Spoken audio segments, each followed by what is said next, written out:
Hey everyone, if you want to create app designs, website mockups, wireframes, and prototypes without advanced design skills, Uizard AI can help speed up the entire process. In this video, I'll show you how to use Uizard AI from start to finish in 2026. First, visit the Uizard website and sign in to your account. If you're new to the platform, create a free account using your email address or Google account. Once you're logged in, you'll arrive at the Uizard dashboard. From here, you can create a new project, browse templates, or explore the platform's AI-powered design tools. To start a project, click Create New Project and choose the type of design you want to build. This could be a mobile app, website, dashboard, landing page, or another interface design. One of Uizard's most popular features is AI design generation. Simply enter a text prompt describing the interface you want to create.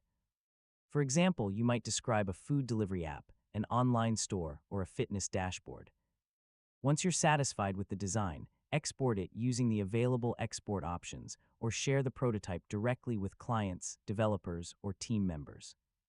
For the best results, use clear prompts, start with simple layouts, and refine the AI-generated designs to match your specific goals.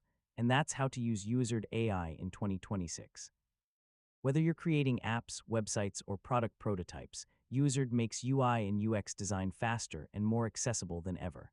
Thanks for watching, and I'll see you in the next tutorial.